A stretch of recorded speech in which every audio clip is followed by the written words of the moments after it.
Well, in this discussion, we're going to talk about graphs of cosecant and secant functions. And we approach them basically the same way. So I'm going to start with cosecant. And as you can read, but pardon me, I'll read some to you as well. Um, since the cosecant values are reciprocals of the corresponding sine values, that is, cosecant of x is defined or is equal to 1 over the sine of x, we can determine that the period of the cosecant function, y equal cosecant x, is also 2 pi, just like the sine of x is, y equals sine of x. And so what you see down here below is I've created a table of values. Okay, so I'm choosing the x values that we're normally used to, particularly the important x values, and I'm looking here, x equals 0, see, to 2 pi, and we split that in half, so 2 pi and pi over 2 and 3 pi over 2. So we're normally looking at 0, pi over 2, pi, 3 pi over 2, and 2 pi, because those are the axis points as we go around. Those are the quarter away around the unit circle each time. But to make things a little more interesting, I slipped in a few more x values, like pi over 4, which is halfway between 0 and pi over 2, and 3 pi over 4, which is halfway between pi over 2 and pi, and so on, okay? Just so we could see things develop. Now, in this row, of course, you see the sign of our x values. So the sign of this x value 0 is 0, and the sign of pi over 4 is the square root of 2 over 2. And the sign of pi over 2 is 1, and so on, right on down the line. Sign of 3 pi over 4 is also the square root of 2 over 2, and the sign of pi is 0. Sign of 5 pi over 4 is negative square root of 2. Sign of 3 pi over 2 is negative 1. The sign of 7 pi over 4 is negative square root of 2 over 2, and the sign of 2 pi is 0.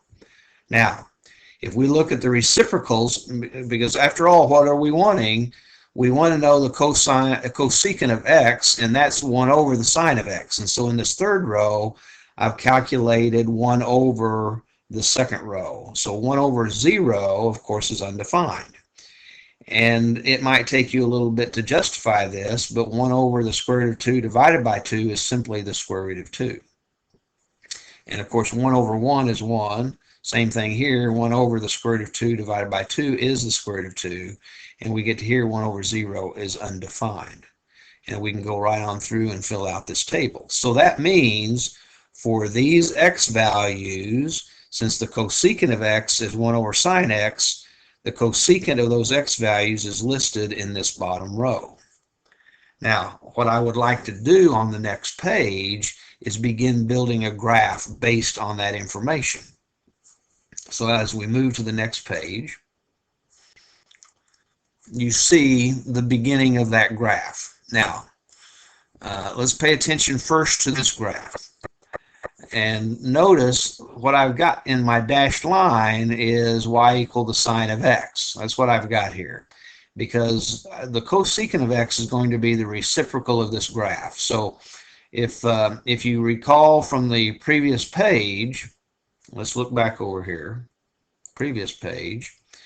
For instance, the cosecant of 0 is undefined, and so we're not going to have a position where an x is 0. We're not going to have a position for the y value if y is cosecant of x. If we look on the previous page, when we look at the cosecant of pi over 4, we get the square root of 2, which is roughly 1.4. And you can see that that's this point that is roughly 1.4. And if we look on the previous page, the cosecant of pi over 2, since the sine of pi over 2 is 1, so 1 over the sine of pi over 2 is 1, and so the cosecant of pi over 2 is 1. And so when x is pi over 2, if we have y equal cosecant of x, then our y value is 1. And so that's where this point comes from. X is pi over 2 and y is 1. And so on and so forth. Now, remember at pi, let's go back, at pi, see, the cosecant is undefined. And at pi and at 2 pi, the cosecant is undefined. In fact, it looks like it will be undefined, of course, every time the sine of x is 0. And that will happen at 0, at pi, at 2 pi, at 3 pi, at 4 pi, and actually at negative pi and negative 2 pi. So what you see in our graph is that all at these multiples of pi, we have these vertical asymptotes. I've got these dashed lines. The cosecant function is not defined at these x values. Now, what really happens is, because that would be 1 over 0, but as we get our x values closer and closer to pi, our denominator is closer and closer to 0, and a small denominator makes a fraction large. So y equal cosecant of x. If x is anywhere near pi, then our denominator is sine of that x, which is almost 0. 1 over almost 0 is a big positive number, or it could be a big negative number. So I've got a little summary or a few observations up here to make note of. The cosecant of x will not be defined for, as we mentioned before, any multiples of pi, positive or negative, starting at 0, going negative pi, negative 2 pi to the left, and so on, and starting at 0, going pi, 2 pi, 3 pi, and so on to the right. Now, since the sine of x is equal to 0 for those values, cosecant of x, y equal cosecant of x, would be 1 over 0, and that's why it's undefined. Okay. Now, when y equals sine of x, we also have cosecant of x. When y is equal to sine of x that is, when sine of x is equal to 1, when y is 1.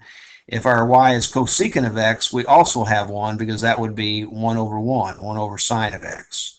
And so whenever we're at the top or bottom of our amplitude, whether it's 1 or negative 1, we'll have cosecant matching. So the two graphs will match at the top or bottom of these amplitudes. Now, whenever sine of x is between 0 and 1, okay, so whenever sine of x is between 0 and 1, that's right here, isn't it? Sine of x between 0 and 1, then the cosecant of x is the reciprocal of that. So 1 over a fraction is going to be bigger than 1, isn't it? And so this graph of cosecant of x is going to be all the way up here.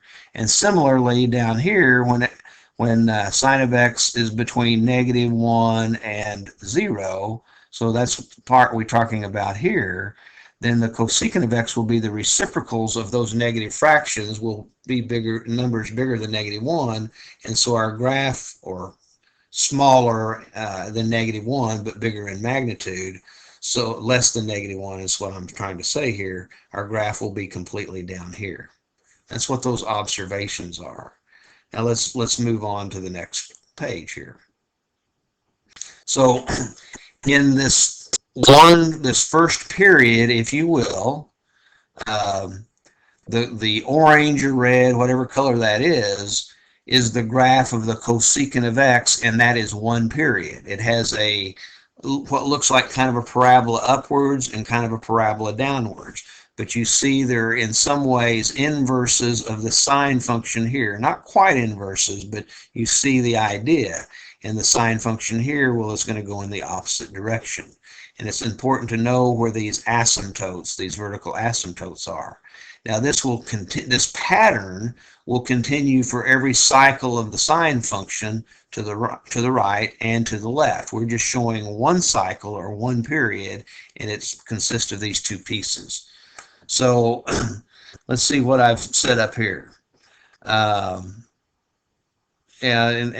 basically what I mentioned is, as we get x's close to pi, the cosecant of x is 1 over a number close to 0, because it's 1 over sine of a number that's close to pi.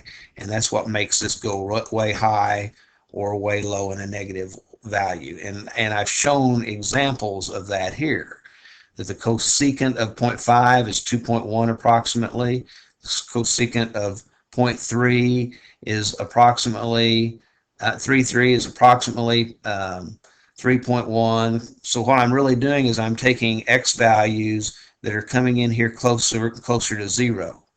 And so I'm letting these x values get smaller and smaller, that is closer and closer to the number 0, and you see the cosecant values are getting larger and larger. So approximately 20 when x is about 0.05, which would be in here somewhere. We're way up here in the graph.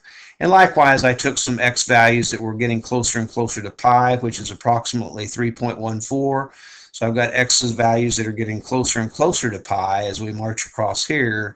And notice our cosecant values, our y values, are getting larger and larger, and that's what we see. That's what I was trying to describe a minute ago. But we see what the graph looks like there. Let's see what we have here on this next page. Now, what I've done is, in this case, I've shown on the left the graph of y equals cosecant of x, on the right the graph of y equals secant of x. And what's important is to notice the underlying graph. See, since y equals cosecant of x, and cosecant of x is 1 over sine x is the underlying graph. And here's what the graph of y equals sine of x looks like. See, this, it starts here at the origin and goes up and then down and then up and goes the other direction as well. And so now we kind of understand why the graph looks as it does. And so when we go into graph the cosecant of x, we kind of graph the inverses of those ideas, needing to know where these asymptotes are, and they're actually pi units apart, aren't they? So we can quickly sketch that graph. Now, on the other hand, we want to sketch y equals secant of x. Since secant of x is 1 over cosine x, then we need to understand what the underlying graph of y equals cosine x looks like. And remember, cosine x starts up high. See, here's where it starts, if you will, and then it goes down and up and down and up and then back down and go likewise the other direction. So here's kind of the idea, where does the cosine function cross the x-axis? That's where the cosine value is 0. So it crosses there at pi over 2, and this happens to be at 3 pi over 2. We need to know that. But wherever the graph crosses the x-axis is when the cosine is 0, and since the secant's 1 over cosine, then the secant function would be undefined at these values, which causes it to go up or down. And likewise here. So we need to know where these happen, and that's where the graph crosses, the graph of y equals cosine x crosses the x-axis. And you see we have a similar image, if you will, of the period. Now, we talk about one period or one cycle of the cosine function starting right here and going to this position right here. So one period, if you will, of the secant function starts here, goes up, does this, and starts here and goes down and stops at this position. That's one. I haven't drawn just part of it, but that's one period of the secant function. Now let's move on. So just some real quick notes, and this is a good time to maybe write these down. For the graph of y equals cosecant of x, the period is 2 pi, just like it is for the sine function. Now, the domain of this function are all x's, provided x is not some integer multiple, some integer n times pi. So it's not an integer multiple of pi. In other words, the domain, what we leave out of the domain is 0 pi, 1 pi, 2 pi, 3 pi, 4 pi, or -1 pi, -2 pi, just as we saw on the graph previously. It's at these values, 0 pi, 1 pi, 2 pi, -1 pi, the function of cosecant x is not defined there, but in between. And so those values are the values we leave out. That is, it's not equal to those values. Now, what about the range? That is, what are the y values when y is cosecant of x? We'll just go back and look. Well, the y values will be from 1 to infinity, let's see, way up here, or -infinity to -1, not anything in between. And that's really what I said here. From -infinity to -1, including -1, union with 1 to infinity. Of course, I said it backwards, but it's those two together. And the vertical asymptotes happen at these integer multiples of pi. Now, on the other hand, the secant of x, y equals secant of x, the period is also 2 pi, But here, the domain are all x values that are not pi over 2 plus a multiple of pi. So that's a little harder to formalize. Whoops, sorry about that. Formalize. See, here is pi over 2. Okay, now what does this say? Pi over 2 plus n pi, where n is an integer. So like pi over 2 plus 1 pi, pi over 2 plus 2 pi, pi over 2 plus 3 pi, pi over 2 plus 0 pi, or pi over 2, n could be negative. Pi over 2 plus negative pi, or pi over 2 plus negative 2 pi, or minus 2 pi. And if we look here, let's look at it. Pi over 2, and then the distance from here to here is pi. So pi over 2 plus 1 pi gets us to here. And plus another pi would get us to this position. So there's pi difference, pi distance between these two asymptotes, and it starts at pi over 2 and goes to the right and goes to the left. So if we take pi over 2 and go pi to the left, that will put us at negative pi over 2. So that's what that says. And the range is the same. See, the range is the same. We go from negative infinity up to negative 1, but we don't have anything between negative 1 and 1, and then we start at 1 and go to infinity. So that's what that's really saying. And the vertical asymptotes happen as where we said. Okay. Well, let's go through the process of graphing now. Now that we have an idea about how we do all of this, what maybe it will look like. What does it look like when we graph? So we want to graph y equals 2 secant of 1/2 x. Now the very first thing we have to do is come up with a guide function. And since the secant function is 1 over the cosine function, then what we're going to do is use the guide function y equal, instead of 2 secant x, 2 secant, 2 cosine of 1/2 x. And once we know what this graph looks like, then we can sketch in the graph of this one. So we graph this so that we can deal with this. Okay, so what's the amplitude of this function? Well, it's the absolute value of 2, which is 2. What's the period of this cosine function? Well, it's 2 pi divided by omega, or b, as I've called it. And this is the omega, or this the b. So it's 2 pi divided by 1/2. And when we calculate that, we get 4 pi. So the period is 4 pi. Now, something else that I've done is I said, okay, well, what's the home interval? Well, the home interval is when this argument moves from 0 to 2 pi. So we put this argument, 1/2 x, between 0 and 2 pi and solve for x. So I multiply through by 2. So when I multiply here by 2, I get 0. Multiply here by 2, I get x. Multiply here by 2, I get 4 pi. So this is one cycle. See, there's the interval from 0 to 4 pi is going to be one period. This is one cycle. And so we need to break that into the 5 key values. The beginning at 0, the end at 4 pi, and then the quarter points in between. So when we split that in half, we get 2 pi, and then when we split that part in half, we get pi, and when we go halfway between 2 pi and 4 pi, we get 3 pi. So those are the 5 important x values for us to use to sketch the graph of y equal 2 cosine 1/2 x. Now, all I've done is put those values, those x values, into a table. And then, okay, so these are my x values. And so what's 1/2 of those x values? I've just built those in. 1/2 of 0 is 0, 1/2 of pi is pi over 2, and so on. 1/2 of 4 pi is 2 pi. And so I need to calculate the cosine of 1/2 of x. So that's the cosine of 0, which is 1. That's the cosine of pi over 2, which is 0. Cosine of pi is -1, and so on. Cosine of 3 pi over 2 is 0, and the cosine of 2 pi is 1. And that's assuming x is 4 pi.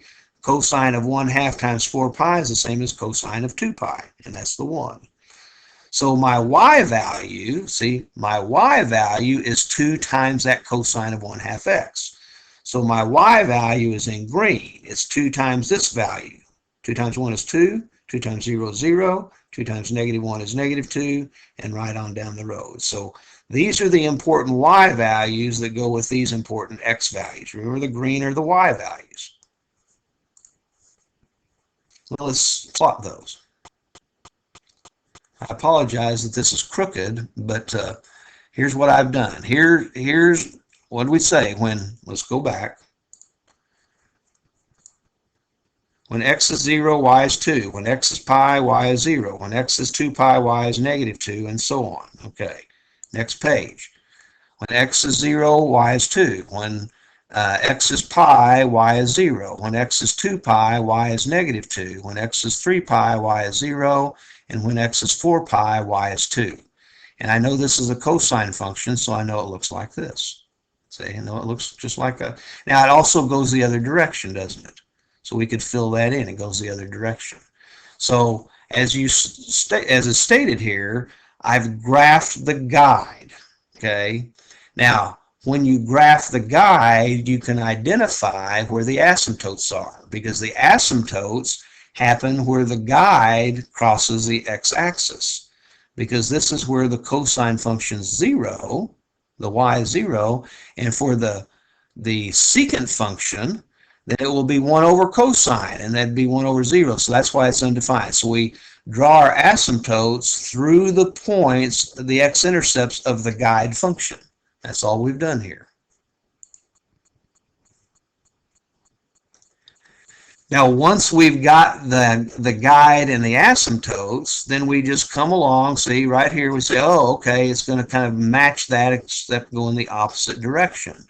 Go in the opposite direction, go in the opposite direction. So you can see what I've done here and see how easy that is. We sketch the graph of y equals secant 1/2 x by sketching the U-shaped branches that go up and go down based on the asymptotes and the guide function humps. So it's very simple to do, actually, isn't it?